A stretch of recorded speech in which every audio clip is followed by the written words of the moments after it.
Hey guys, Paul here from Meldrum Performance Training. So, I was meant to do this video yesterday, but got caught up with lots and lots of different work demands. So today, we're going to talk about how we can optimize parasympathetic beta oxidation in our clients. So, the first thing I want to say about this is one of those later stage things that you need to do in most cases. For a lot of clients, in fact, the vast majority of clients, getting them to adhere to a simple calorie deficit, whether mainly done through reduction in intake calories and a slight increase in output, is going to be what they need to get results.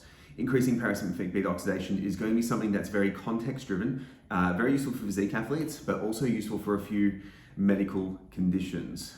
So things like polycystic ovarian syndrome, any kind of insulin resistance, these type of conditions are the things where we need to start looking at optimizing all these other health markers and these other physiological functions so the client can get the best results they can. Because I'm sure you guys have noticed that you can put some clients with, in the similar calorie deficit, but one client does really well, one client doesn't do too well at all. So, and they can be really adherent and they just struggle with that process. And that's really frustrating. That's probably the most frustrating experience for a client and or their personal trainer / coach is if a client's adhering to something and it's not working for them.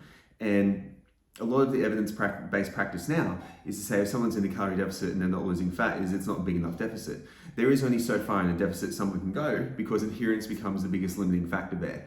So if someone's in a huge deficit already and it's not really working and there's no evidence of metabolic downregulation because they've just started diet, etc., then there's something else going on. So an evidence-based approach would be to look into that. So we need to start looking at some of these physiological processes with our clients, how to program them, how to kind of get an idea for how they work from a physiological perspective and from a, endocrinological enzymatic pathways. There's lots of really cool pathways we can go down, but we're going to keep it fairly simple today because I'm going to keep the cool stuff for the course. So you guys better do that. So the first thing, parasympathetic beta oxidation, to define it very, very simply, is how much fuel we burn that is fat in terms of our daily activities. So we ideally want, for most of our day to be fueled by fatty acid oxidation. That's how our body should work.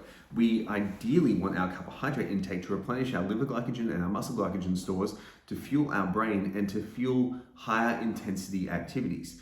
What happens in a lot of people who have insulin sensitivity issues, so they're going down that metabolic insulin resistance, metabolic disease pathway, what happens to them is they're not very good at turning on their parasympathetic beta oxidation and they rely on carbs as fuel. These are the type of clients that struggle to lose weight, struggle to skip meals, get really hangry in between meals, and if they go on a lower carb diet, they really, really struggle simply because they're not very good at switching fuel sources from carbohydrate to lipids, to fats. So how do we sort this out? Now, the first thing we want to do is increase insulin sensitivity. So as soon as we increase insulin sensitivity, which is done through a combination of training, diet, movement, and supplementation type protocols, we're going to see an improvement in that beta oxidation. Because what's going to happen is the carbohydrates that are going to be used for fuel are going to be shuttled into the muscles to be used as muscle glycogen, and you're going to have to use beta oxidation. There can be a little bit of a leeway there as someone's metabolism actually starts to adapt to that particular process, but there are some supplemental approaches and some pharmaceutical approaches that can be used to drive that along. Now, what we also want to do is look at respiratory rates and respiratory patterns that someone has. And one of the simplest tools that I've used to increase parasympathetic beta oxidation in myself and in my clients, and we see it happen with really rapidly increased rates of fat loss, is parasympathetic beta oxidative walks. So what we do from that is we simply get someone to go for a really easy walk, preferably early in the morning. Early light strikes the retina, activates the suprachiasmatic nucleus in the hypothalamus that releases optimal levels of cortisol throughout the day. So it has a whole bunch of other feed-forward effects that not directly affect it, but indirectly start improving beta oxidation by having a better system in general. But we're not going to go down that pathway today. Slow walk with nasal breathing only. So what we're trying to do is we're trying to shuttle glucose into the working muscles, which are all the muscles of the body from walking in pretty much most cases. And we're getting the body into a parasympathetic state through nasal breathing to facilitate that release of beta oxidation. We have a higher level of beta oxidation when we're at a lower heart rate. So when we're doing that high intensity exercise, like high intensity interval training, we're not really burning fat as fuel, we're burning carbohydrates. This is where the fat burning zone comes along. People have said it's not really relevant for exercise because it doesn't make a difference, calorie deficit. No, it does make a difference in the acute term. Absolutely does not. Totally agree with that. But in the long term, and getting our clients long-term sustained results and creating physiological changes, that kind of stuff matters. And it's the intelligent programming and application of that allows us to be really, really good at our jobs. So parasympathetic beta oxidative walks, or really slow, relaxed walking, is probably the first tool that we use. Also in a unfit population, it works really well.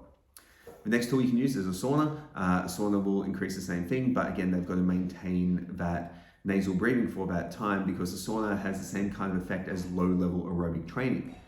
This is something to use in an unfit population, the sauna. So it shouldn't necessarily be next, but it's the next thing that popped in my head. But saunas are really useful for that. The next one is low-intensity, steady-state cardiovascular training. Now, everyone shits on that all the time. We're not looking at the acute fat burning response of a training session. So that's the main point that I need to get across. We're never looking at acute responses. We're looking at chronic cumulative adaptation to stresses that we put on the body. So if we're going to do low intensity steady state cardio, particularly with the nasal breathing, we're going to keep in that beta oxidative pathway. We're going to facilitate a high percentage of fat being liberated from the fat cells to be used as fuel rather than carbohydrates. Is that going to make a difference to their body composition that day? No, it's absolutely not. But it's facilitating that pattern so then that becomes their norm throughout the day. So we want people to be burning fat as fuel when they're at rest, when they're at work on their computers or whatever other job they do, not going through carbohydrates and using that. Next thing you want to go through there is getting our clients to follow a more consistent meal plan with less snacking in between. And I'm not opposed to snacking, but I don't think it's the best strategy when someone has a problem with this. What we always talk about with insulin sensitivity is the actions and mechanisms of insulin in the body and how blood sugars are really important. But we never talk about glucagon, which is insulin's, it's the yang to its yin. So glucagon, it liberates things, insulin store things. So we want to liberate as much fat as possible. So if we get our clients to follow a more consistent schedule, generally I think between 4 and 5 hours is pretty good between meals. 3 hours is tolerable, but someone needs to be a little bit fitter for that. And it's also having a full meal there nearly becomes a snack. Having a 4 to 5 hour break between meals allows the body to actually have that drop in insulin, that increase in glucagon, which is going to liberate fat from cells to be used as fuel. So we put people in a more consistent pattern there. And anytime there's kind of consistency in routine, the body seems to respond physiologically by improving function.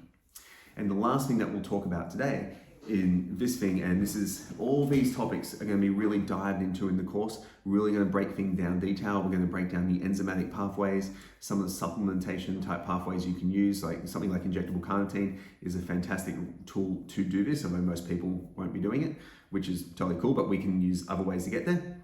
The last thing to talk about is actually respiratory patterns at night. So from there, getting someone to tape their mouth and forcing nasal breathing throughout the night will drive that process. Now, the physiology behind it gets a little bit complicated, a little bit messy, but basically what we want to do is we're going to encourage better night's sleep, fantastic. B, our breathing is meant to be nasal only except in times of high exertion. So if we're laying on our backs, what we're going to see is increased heart rates relative to what they should be at rest. We're also going to increase blood pressure over time, increase release of adrenaline, epinephrine, norepinephrine, all these other things which aren't, again, in the acute thing going to be a problem, but long term these things start to add up over time. So if people take their mouths, what's going to happen is it's going to allow them to have a better sleep, and it's going to get them better at using nasal breathing and having better oxidation there, and that will lead to long-term better beta oxidation, not oxygenation versus oxidation, two different terms, but this is going to lead to better health outcomes, better insulin sensitivity, and then that has a follow-on effect to better parasympathetic beta oxidation, i.e. someone burning more fat for fuel as rest. The main thing to take away from all these are a couple of the strategies that we've got. There's many strategies that we can use for this. We want to give our clients something simple that they can use, something that's really achievable, and start thinking about these types of behaviors as a long-term adaptation. People always poo on this kind of stuff in the evidence-based world because one exposure doesn't make a difference. Neither does one exposure of lifting weights. Okay, and we know that lifting weights needs to be a consistent thing that's done with a higher frequency over time. We know that one meal is not going to make or break progress. We know all this kind of stuff. We need to apply that same mindset and that same pattern of thinking to what we do with our lifestyle and behavioral interventions for problems like this. So guys, thanks heaps for watching. Be back soon with some more content for you.